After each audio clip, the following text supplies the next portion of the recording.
For thousands of years, the great multifaceted world of art has fascinated us, and most often we use our eyes to admire it.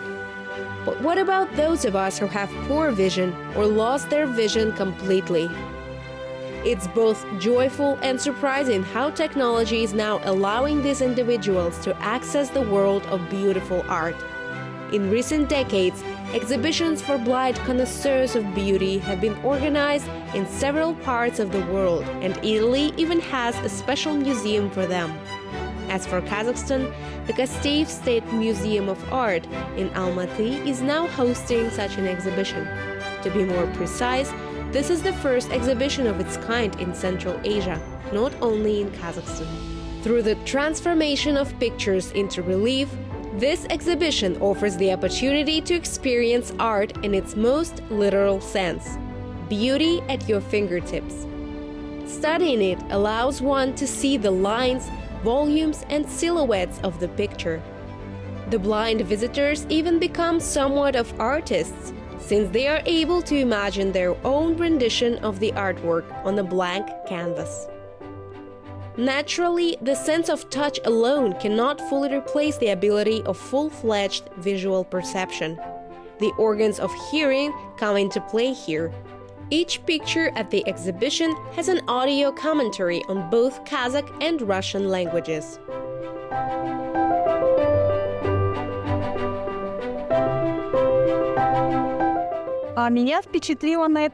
The fact that there is an exhibition that at last gave consideration to those who are visually impaired struck me. Today we came for the first time, and we had the opportunity to touch all the artworks with our own hands. In addition, each piece has a commentary. Thanks to these comments, we got more information to get a fuller picture, such as the fact that corals are living things and how they reproduce. I was unaware of that previously and didn't pay attention to such information. However, learning about these things today was really fun.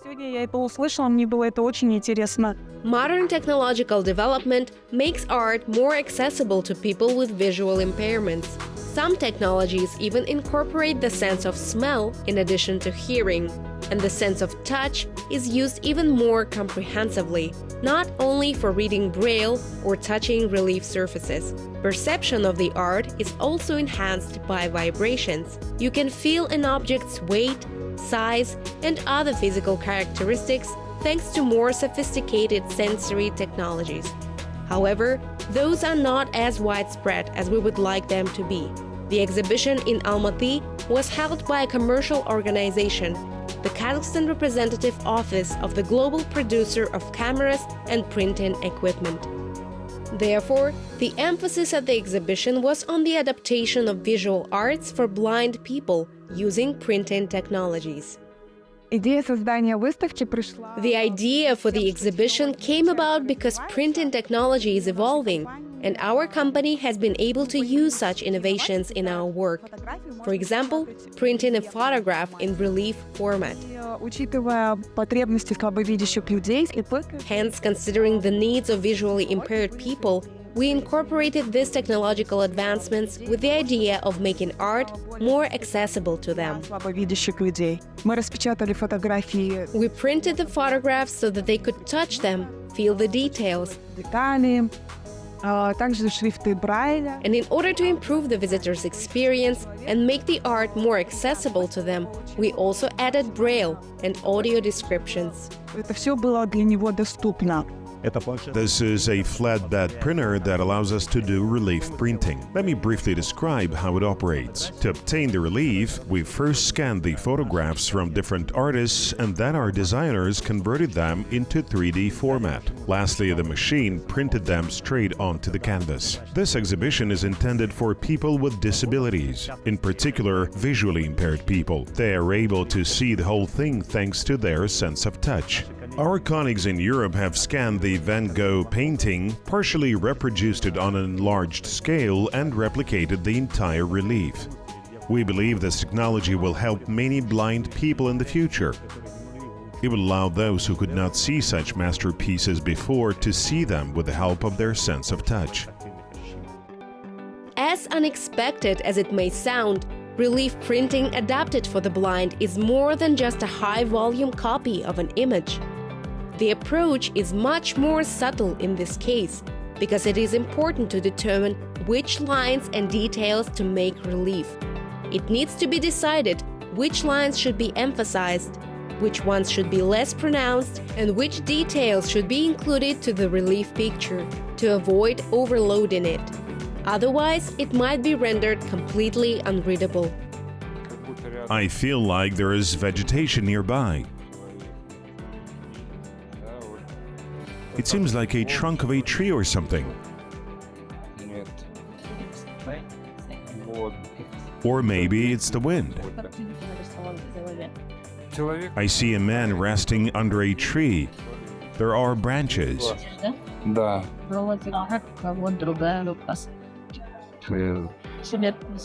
Here's another hand. It seems like the man is happy.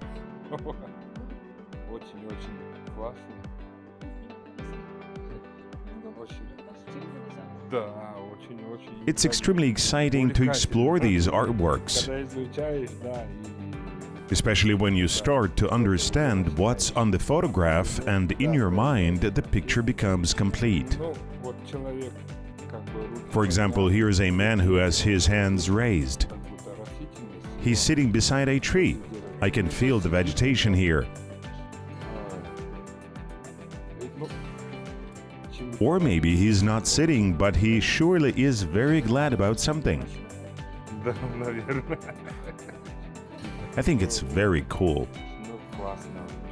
I've discovered that everything is very realistic. And I can picture the entire image with my fingertips.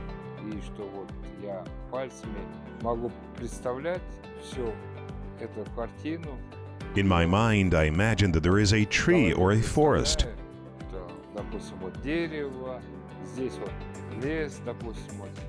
It's beautiful, and I'm sure anyone, blind or not, could appreciate the art displayed at this exhibition.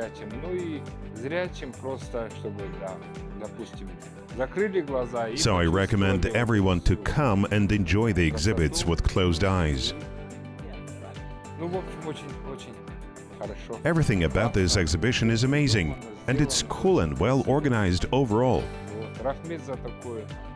I'm thankful for the invitation and hope there will be more events like this. It's very good for us, blind individuals, and for anyone, to be honest. It's very beautiful. If a sighted person comes to this exhibition, they will have an opportunity to understand the feelings of a blind person. They will be able to touch the artworks with their fingertips and feel all the details, imagine it in their minds like blind people do. Of course, there were people at this exhibition who had no visual impairments. None of them were left untouched by the art, though. What they experienced was equally enlightening and the cause of a wide variety of emotions, discoveries, and reflections. Even if I had previously seen the photograph, it is somewhat difficult to comprehend what is depicted while my eyes are closed. For example, only after looking at the original picture, I could show my daughter where the ball is on the relief picture. I have no idea what color it is, though. In cases when the outlines are more complicated, it can be challenging to determine what they are. For example, if it's people, what kind of people, and how many of them are depicted, and what they are doing. I can detect that easily if it's something big, a recognizable figure such as a wheel. In general, you probably need to have very sensitive fingertips, skin, and overall experience to understand all the pictures completely. So far, for me, it's just a set of some reliefs. Although I was aware that there were books that blind and visually impaired people could read, I did not know that there could be pictures for them. I was shocked to learn that paintings and photos could be transferred to a surface. It's amazing. The exhibition provided sighted guests with special simulator glasses. Wearing these glasses allows one to explore how those with visual disorders and those with normal vision may view the world differently.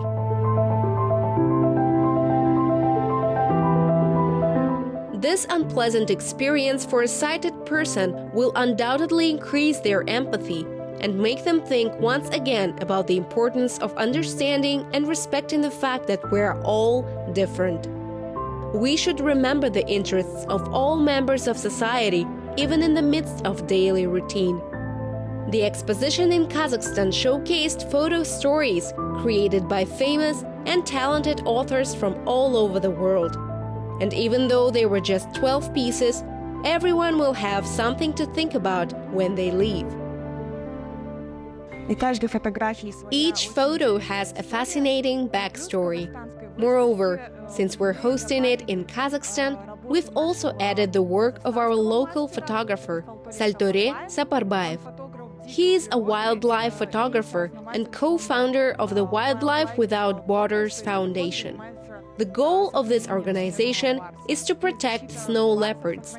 For residents of Almaty and Kazakhstan in general, the preservation of leopard habitat and their protection are important issues. In order to raise awareness of what we can do to protect wildlife, we wanted this subject to be covered at the exhibition. In the photo by Saltore Saparbayev, the snow leopard majestically ignores the photographer's attention and goes about its business on the dazzling white snow of Ile Alatau.